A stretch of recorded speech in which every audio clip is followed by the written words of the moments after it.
Vexana pick later on for Omega, or just anyone that can burst down to make sure that they make the most out of what the Badang brings to the table.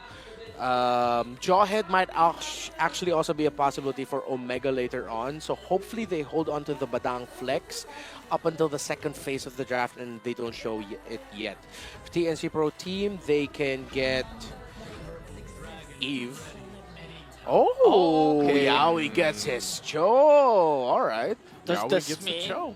that Kufra will put out Chaknu? You know what? If you're gonna pick up Kufra, now would be a good time to do it. Right? Not Up against now, the Harith. but in this draft. Later on, yeah, of course. Hopefully we get that matchup. Okay. Okay, we like it. We like it. We like it. He gets. I just anytime, dude. You guys can't deny it. All the Yaoi fans around the world, they see him get the Cho. It's the same reaction when, for example, Chaknu did get the Kufra before. So Yeah. they want to see him make the moves, make the plays. And right now, based off this first phase of the draft, I would say that right now TNC, I like what they have. The combination, too, that we've seen before quite a bit is that E pick with that Harith. Two solid options that really work with a lot of utility, but also the ultimates work great together. You know, if you want to set up that box, the real-world manipulation with that Zaman Force, there's a lot of zone potential, especially when you consider the fact that you have these heroes across from you that want to be in your face, right? The Mozkov coming in with the Spirit of Destruction, the Suyo, of course, even the Badang. Like, this is what you want to go ahead and fight.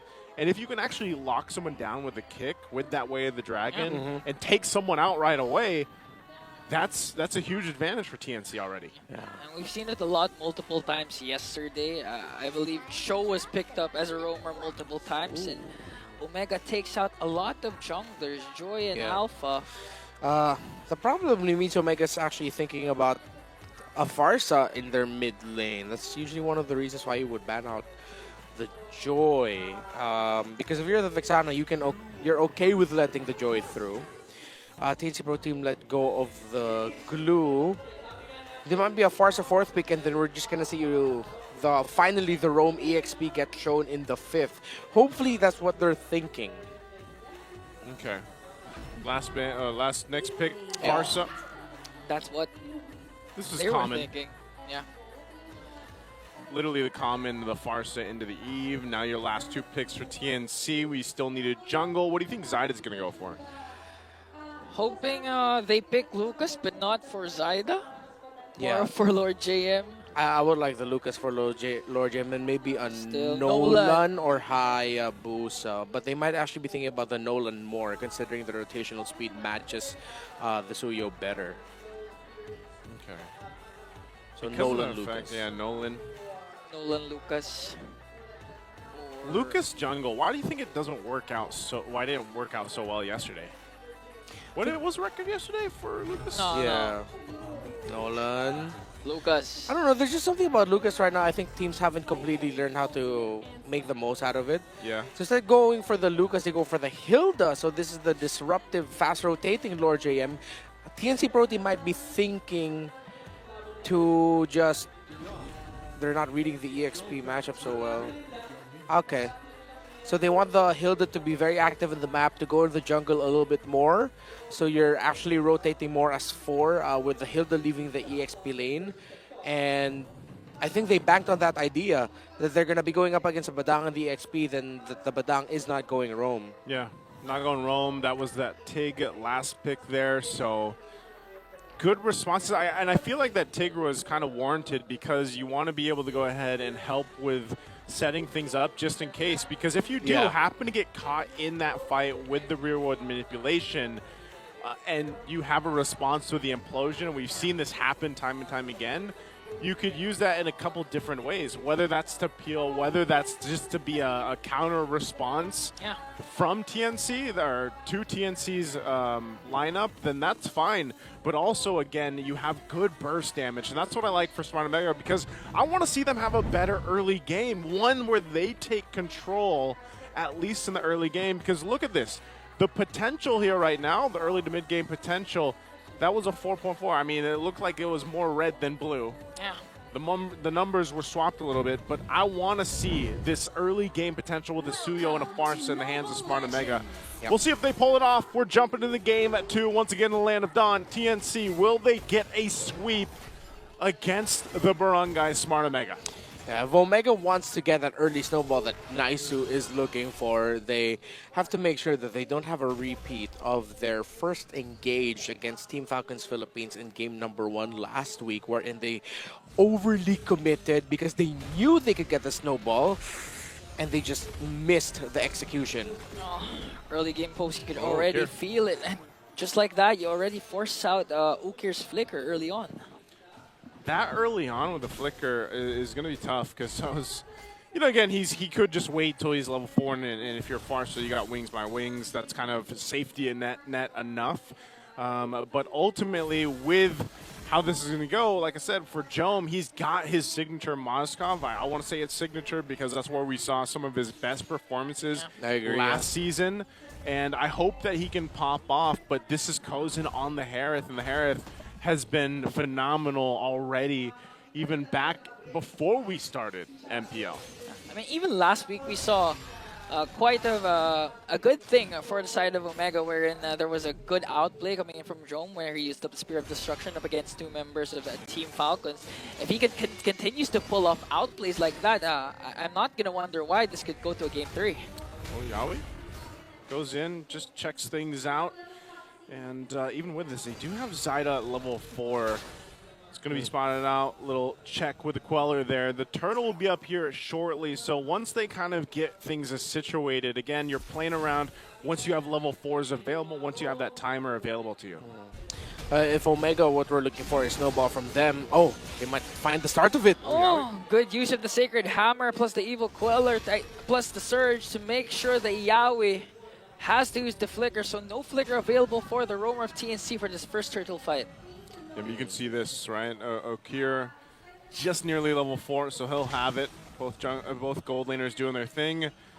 This is going to be a close one for the first turtle anyway, as both teams went for the reset. They've got their level 4s now. Yawi doesn't, though, because he had to go back. So he might just clear that mid lane, get it, and then they are going to start this up. Half health for now. Who's he going to go for? Okay, Chaknu used up the Sacred Hammer. He has the flicker, connects the kick. Will he be able to cast out the implosion? Oh. He did, but he didn't catch Zyda. First blood will be drawn for the side of the Phoenix Army. A counterattack right away for Omega to bring down Lord JM. Okay, it's a trade, but slightly not favorable for Omega. Good thing they have a Badang with them that can act as the roamer substitute for now and just hold alongside it. But now TNC Pro Team look to get minion wave priority in the middle. They push that while now threatening the turtle. Good call. Lancy pops the real world manipulation to zone out Omega. Meanwhile, Chaknu is now in the picture. Yawi goes in with the Way of the Dragon, going to connect onto the Mamba and going to bring him down successfully. That's 1 member down for the Barangay. Okay, keep it together. Still fighting for it. That is going to be finally the turtle. Go in the hands of TNC. They're still hunting for Andoru, but he should be able to get away. He's going to lose his orange, though, here, too. Yawi will keep him at bay alongside Lord JM. Andoru, he's still going to try to take this. Doesn't get it. Zyda, not enough damage, too. That was about a minute and some change for that first turtle, by the way. Yeah, Omega, it's safe to say that they overcommitted into that one, and it became, we don't need to really win this. It became, we desperately need to win this with how long that they spent there. While for TNC, they got they were able to shut down the snowball window already for Omega, because after the first objective, they invaded the orange buff, meaning Andori is going to be off his timers. He's going to be a level behind Zyda, or at least half a level bar behind Zyda, which means that he'll be playing catch-up. So Omega might actually want to think about sacrificing the next objective so that they can just steal buffs or steal resources in the lower portion of the map when the second turtle spawns. Yeah, it's a good idea, too. Oh, Yawi doesn't. He just goes. Connects! But Chaknu answers with the implosion. Omega, though, will they be able to counter-attack? Zyda goes in with a fracture. Okir manages to stay alive with the wings by wings. No casualties, but 2 ultimates have been popped. forget, this is also a signature Nolan pick for Zyda in MPL Philippines Season 13 when he became an MPL champion. There was a time where Carl Tizzi's performance was shaky during that season, and Zyda stepped in. Yep. In that run, he went 7-0 with a Nolan. Gosh, what season was that? 13. 13? Yeah. I feel like that was so long ago. Yeah. But I remember that. I remember that specifically when Zyda did step in because a lot of people were like, I wonder how Zyda's going to do, you know? He did very well. He did very well. Oh. Yaoi goes in, knows there's no flicker. Wow. Speaking of doing very well, Yaoi once again making sure that all of his Way of the Dragons will connect to the proper target. Ukir, not safe in the middle lane. Dome! Solo kill. Solo kill onto the bottom lane. We didn't get a chance to see it. But still, Big J finding big ways to crawl back to the game. Yeah, Okay. that was on his side of the map too. So did he just kind of escape utilizing the flicker as well and then threw out the spear and then Kozin just took too many shots? Yeah, it looked The like that was a turret? Big J outplay. He finally had his moment and we didn't get to catch it, man. We've been waiting for Big J. He got his moment and also they get a turtle now for Smart Omega. I'm pretty sure we're not gonna have we're gonna have more moments of Big J making big things. Just give it time. We're just in week number 2, but if they want to continue, to extend the series, Big J has to have multiple highlight plays up against TNC. This is just a personal flavor for mine, but one of the things I don't like about what Omega decided to do here is that Ukir picked up the flicker instead of the Purify. Bro, you're up against Yaoi on a choke. I get why you would want the flicker. You can reposition the feathered airstrike, maybe even use it to avoid Yaoi when you see him coming up. When you have the feathered airstrike up already, I get that line of thinking, but the Purify might have been the safer choice. That's something I would do, and I always say, you know, when you pick up the flicker instead, it's just you're relying on pure athleticism. Yeah. You know, and that's why I like to say it's the athletic flicker, man, because that's like your finger has to be an athlete. Yep. Because that's literally what you're doing. And now you're gonna make a play here on the bottom side. Chaknu going, Yaoi. Okay, Chaknu still goes in with the implosion, connecting on to Yaoi, paired up with the fish break, fish crack combination coming in from Lewis to bring down the lover boy. Meanwhile, Lord Lewis. JM into the middle. Lewis, even with the flicker, is gonna get caught up by Zyda for the counter attack for the Phoenix Army. TNC Pro Team now are starting to feel the effect of the Mamba, but they are still clapping back.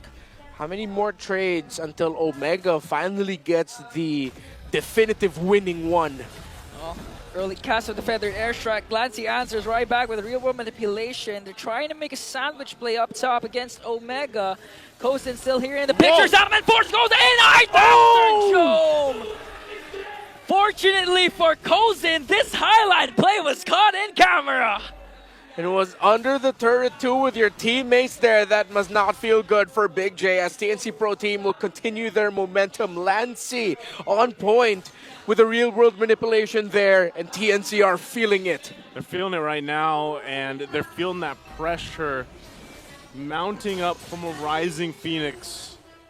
So they'll go ahead and just focus on getting these objectives. They do just give up this last turtle, which they should. Like we mentioned, you know, you don't want to get too kind of carried away when you're already falling behind. It's could be a slippery slope if they continue to just play this out.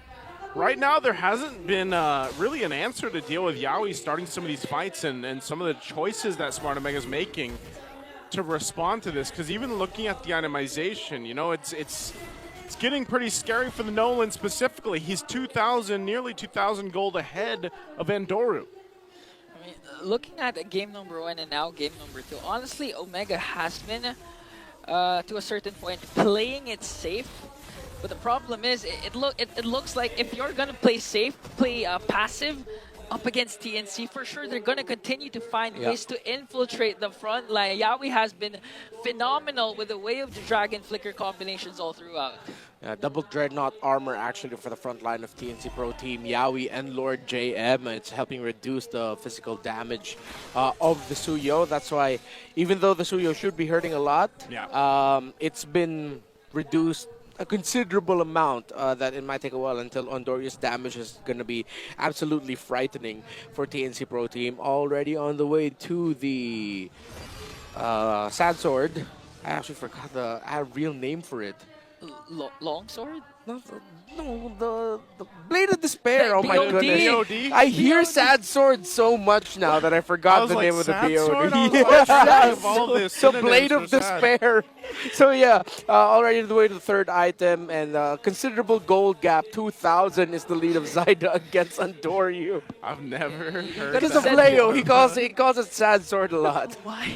Darn it, Leo! Green sword. I'm surprised he doesn't have a sound effect for that one. I think he does. He probably does, but He does for sure. well, at this point, you can see the damage being dealt here. It is pretty scary. Looking at this. Oh, fighting again. Ooh, Yaoi. dodge! What a dodge from That's athletic. Andoryu. Now the counter play from Omega. Lancey answers right back Chaknu! with the real manipulation onto Chaknu. And they're going to bring down Yaoi in exchange for Chaknu, but the Oh. fight still continues. The side goes in with a fracture. Going to bring down Andoryu once again. Forcing out the flicker of Jome also, but Lord JM goes in, wants to go in for the kill. Omega survives with 3 members, but TNC once again a quick response. Another picture perfect placement. Zyda sees Ukir. Oh, but Zyda dashed into the wall just a little bit. But TNC Pro Team, Lancey on point with another Starfield drop down where Kozin and Lord JM look so comfortable keeping Jome at bay. So good at just zoning out Jome, really not letting Yeah. him to really do anything.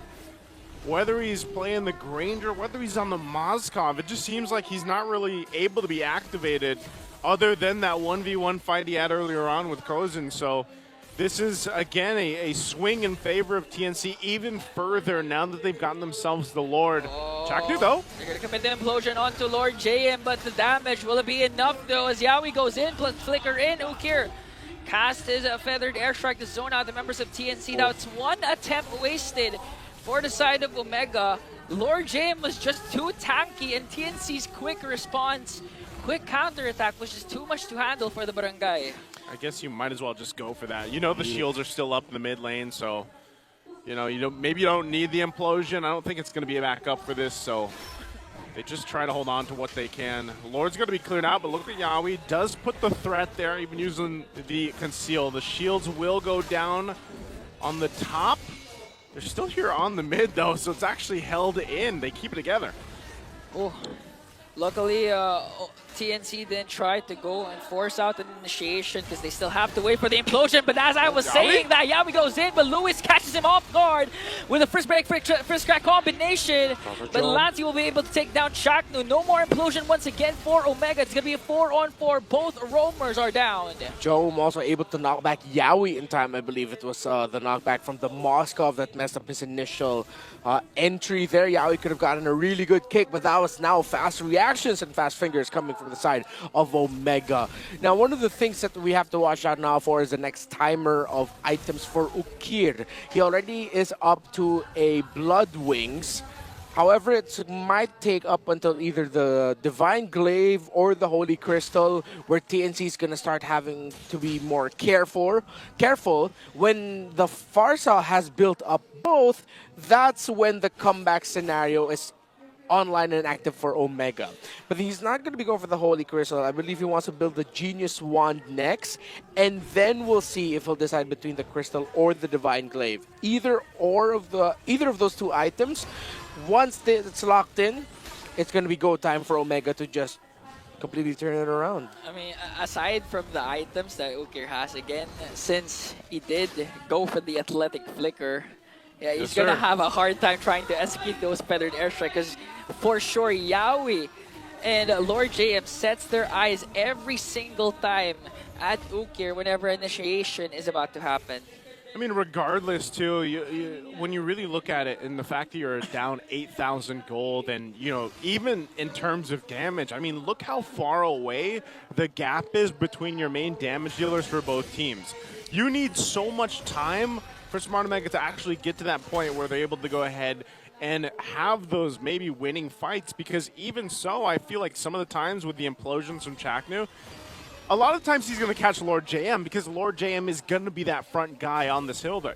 He's going to be the one to go ahead and scout things out. So for Chaknu, it's almost like, okay, if I have to take Lord JM, or at least maybe it's Yaoi, then I hope we have enough damage to get a kill, because so far they haven't, because they're just lacking in terms of itemization, and that's just the facts when it comes to being down 8,000 gold. Look at Lord JM. He knows they're there, but he's confident enough that he's tanky enough that he can just do that right now. He actually wants Chaknu to cast a big ultimate, but Yaoi casts the Wave of the Dragon first. Chaknu forced to use the Flicker as Ukir cast the Feather S-Strike to zone out TNC.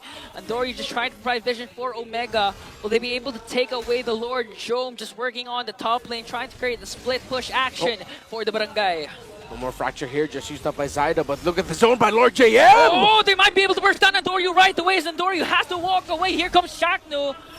He does, however, have the conceal plus the implosion. They can actually make and go for initiation as Jome just trying to continue the push up top.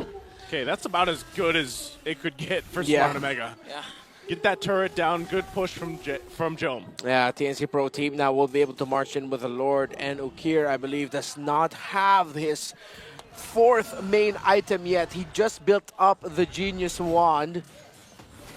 They should still be able to defend this, but it's not going to be one of those scenarios wherein, oh, Omega gets a massive turnaround and they're going to push out and potentially even win the game.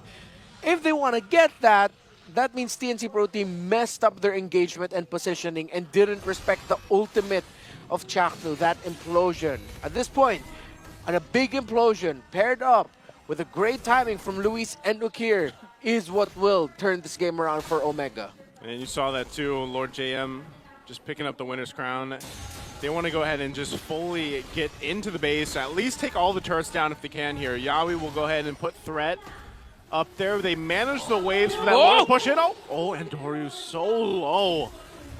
Well, okay, they're going to be fine. They will lose some of these turrets. Early cast of the real manipulation to try and zone out Omega as TNC working on the mid lane and top lane inhibitor turret. The Lord sieging out. Yaoi goes in!